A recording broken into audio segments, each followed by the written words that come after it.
Quand on parle de la tribulation qui viendra sur terre pendant le règne de l'Antéchrist, beaucoup de chrétiens pensent immédiatement au sujet du rapt. Le rapt est un événement apocalyptique où Jésus-Christ prend son Église. Cela suscite un grand débat au sein du christianisme, non pas sur le rapt en lui-même, mais sur le moment où il se produira. Certains chercheurs pensent que le rapt aura lieu avant la période de tribulation. D'autres croient qu'il se produira à mi-chemin de cette période, c'est-à-dire après 3 ans et demi. Et le troisième groupe croit que les chrétiens feront face à tout, ce qui se passera pendant les 7 ans du règne de l'Antéchrist sur terre. La vérité est que beaucoup de gens ne savent pas grand-chose sur le rapt et finissent par créer de la confusion au sujet des événements de la fin des temps. C'est pourquoi, dans cette vidéo, je vais présenter les différents points de vue sur le rapt de l'Église. Et à la fin, je partagerai mon opinion sur ce sujet. D'accord? Mais avant de commencer, j'aimerais vous demander de laisser un pouce levé, de vous abonner à ma chaîne et d'activer la cloche pour recevoir les notifications de YouTube. Chaque fois que je publierai une nouvelle vidéo, j'ai partagé des vidéos avec des prières, des messages de foi, tout pour vous aider dans votre marche avec Dieu. Alors, venez marcher avec moi chaque jour, d'accord? Allons-y. La première vision est la vision pré-tribulationniste. Cette perspective de pensée croit que l'Église du Christ sera enlevée avant la grande tribulation. Pour ce groupe de chrétiens, dès que l'Antéchrist favorisera un grand accord de paix entre les 3 plus grandes religions du monde et deviendra l'homme le plus populaire de la planète, tous ceux qui ont remis leur vie à Christ et l'ont reconnu comme Seigneur et Sauveur seront soudainement enlevés au ciel et seront épargnés des souffrances à venir. Il existe plusieurs passages bibliques qui, selon ce groupe de personnes, pointent vers ce type de rapt. L'un des arguments les plus forts est que, tandis que les chapitres 1, 2 et 3 de l'Apocalypse mentionnent l'Église du Christ 19 fois, du chapitre 4 au 19, il n'en est plus question, mais traite de la tribulation qui se déroulera ici sur terre. De plus, la promesse de Jésus faite à l'Église de Philadelphie est également l'une des bases de cette pensée. Lisez avec moi ce qui est écrit dans le chapitre 3 du livre de l'Apocalypse. « Parce que tu as gardé la parole de la persévérance en moi, je te garderai aussi à l'heure de la tentation qui va venir sur le monde entier, pour éprouver les habitants de la terre. » Observez que Jésus a dit « Je le garderai de l'heure de l'épreuve », et non pendant l'heure, c'est-à-dire pendant la tribulation. L'apôtre Paul a également des enseignements qui pointent vers ce rapt avant la grande tribulation. Au moins 2 fois, il en parle dans sa première lettre aux Thessaloniciens. La première fois se trouve au chapitre 1, verset 10, et la deuxième fois au chapitre 5, verset 9. Dans les 2 occasions, l'apôtre mentionne que Jésus nous délivrera de la colère à venir, car il ne souhaite pas que nous traversions ce moment si difficile, mais plutôt que nous soyons sauvés. L'apôtre Pierre a également montré que Dieu délivrera son peuple de cette période de jugement, tout comme il a délivré Noé du jour du déluge et Lot de la destruction de Sodome et Gomorrhe. Voyons ce qu'il a dit. « S'il n'a pas épargné l'ancien monde, mais s'il a sauvé Noé, lui 8e, ce prédicateur de la justice, lorsqu'il fit venir le déluge sur un monde d'impies, s'il a condamné à la destruction et réduit en cendres les villes de Sodome et de Gomorrhe, les donnant comme exemple aux impies à venir, et s'il a délivré le juste Lot, profondément attristé de la conduite de ces hommes, sans frein dans leur dissolution, car ce juste qui habitait au milieu d'eux tourmentait journellement son âme juste à cause de ce qu'il voyait et entendait de leurs œuvres criminelles. Le Seigneur s'est délivré de l'épreuve les hommes pieux et réservé les injustes pour être punis au jour du jugement. Un autre élément très important que les pré-tribulationnistes croient est que les Israélites ne font pas partie de l'Église du Christ, car ils ne le reconnaissent pas comme le Fils de Dieu. Par conséquent, ils traverseront la grande tribulation. Ceux qui resteront fidèles à Dieu et se livreront à Jésus seront persécutés, mais seront sauvés lorsque le Christ reviendra avec son Église. Voyons ce que le prophète Zacharie a dit qui se produira.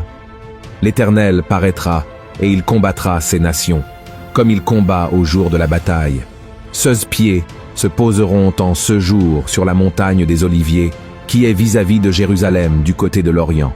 La montagne des Oliviers se fendra par le milieu, à l'Orient et à l'Occident, et il se formera une très grande vallée.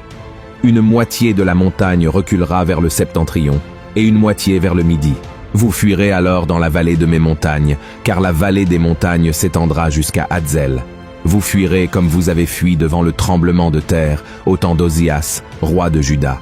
Et l'Éternel, mon Dieu, viendra, et tous ses saints avec lui. Regardez ceci, frères et sœurs. Si tous les saints, c'est-à-dire les chrétiens, viennent avec Jésus pour sauver Israël et vaincre le mal, cela signifie que l'Église aura déjà été enlevée auparavant. La deuxième vision est la vision mésotribulationniste. Le mésotribulationniste soutient l'idée que l'Église passera par toute la tribulation de 7 ans, y compris la première moitié. L'argument principal est que l'Église doit être éprouvée et traverser les adversités pour montrer sa fidélité à Dieu. Cette vision trouve une base biblique dans différents passages qui parlent de l'Église faisant face à la tribulation avec les autres événements finaux. Tout comme les apôtres du passé, qui ont subi de terribles persécutions et n'ont pas renié leur foi, les mésotribulationnistes se basent sur 2 passages bibliques principaux. Le premier se trouve dans Matthieu, chapitre 24, qui dit « Et, parce que l'iniquité se sera accrue, la charité du plus grand nombre se refroidira. Mais celui qui persévérera jusqu'à la fin sera sauvé. Cette bonne nouvelle du royaume sera prêchée dans le monde entier pour servir de témoignage à toutes les nations. Alors viendra la fin. C'est pourquoi, lorsque vous verrez l'abomination de la désolation, dont a parlé le prophète Daniel, établie en lieu saint, que celui qui lit fasse attention. Alors, que ceux qui seront en Judée fuient dans les montagnes. Que celui qui sera sur le toit ne descende pas pour prendre ce qui est dans sa maison. » En citant ce passage biblique, les mésotribulationnistes comprennent que l'Église sera persécutée par l'Antéchrist. Cependant, nous devons comprendre que le chapitre de Matthieu 24, qui fait référence à la grande tribulation, s'applique principalement aux Juifs et non à l'Église. Le deuxième passage biblique sur lequel il se base se trouve dans l'Apocalypse, chapitre 11, versets 11 et 12, qui parle des 2 témoins. Lisons. « Et ils entendirent du ciel une voix qui leur disait « Montez ici. » Et ils montèrent au ciel dans la nuée, et leurs ennemis les virent. À cette heure-là, il y eut un grand tremblement de terre, et la 10e partie de la ville tomba. 7000 hommes furent tués dans ce tremblement de terre, et les autres furent effrayés, et donnèrent gloire au Dieu du ciel. Ce chapitre de l'Apocalypse 11 parle des 2 témoins qui sont apparus dans la première moitié de la tribulation et ont prophétisé pendant 3 ans et demi. Ensuite, ils seront tués, ressusciteront et monteront au ciel, comme nous venons de le lire pour les mésotribulationnistes. C'est à ce moment que l'Église sera enlevée. Cependant, ce passage montre clairement que seuls les 2 témoins seront enlevés. La troisième vision est la vision post-tribulationniste. L'idée principale de ce courant est que l'Église du Christ ne sera pas enlevée avant ou pendant la période de la grande tribulation, mais traversera toutes les souffrances prévues dans la Bible pendant les 7 années qui précéderont le retour de Jésus et le jugement dernier. Ces personnes croient également que, aussi difficile que cela puisse être, les vrais chrétiens supporteront toute la douleur pendant ce temps, grâce au pouvoir et à la miséricorde de Dieu. Ils soutiennent que l'enlèvement aura lieu à la fin, ou près de la fin de la grande tribulation. L'Église rencontrera le Christ dans les airs, puis retournera sur terre pour le début du règne du Christ. En d'autres termes, l'enlèvement est la seconde venue de Jésus pour établir son royaume. Ces événements se produiront presque simultanément. Les post-tribulationnistes croient que la grande tribulation ne concerne pas seulement la colère de Dieu contre les pécheurs, mais aussi la colère de Satan contre les saints, qui sont l'Église du Christ. Lisons un passage de l'Apocalypse 13, souvent utilisé comme argument du post-tribulationnisme. La Bible dit « Si quelqu'un a des oreilles, qu'il entende. Si quelqu'un mène en captivité, il ira en captivité. Si quelqu'un tue par l'épée, il faut qu'il soit tué par l'épée. C'est ici la persévérance et la foi des saints. » Un autre argument des post-tribulationnistes est que Jésus, lorsqu'il a parlé de la fin des temps, a dit qu'il reviendrait après une grande tribulation. Et dans le livre de l'Apocalypse, avec toutes ces prophéties, il mentionne seulement une venue du Seigneur, et cela survient après la tribulation. De plus, la résurrection des morts, en Apocalypse 20, verset 5, est appelée première résurrection.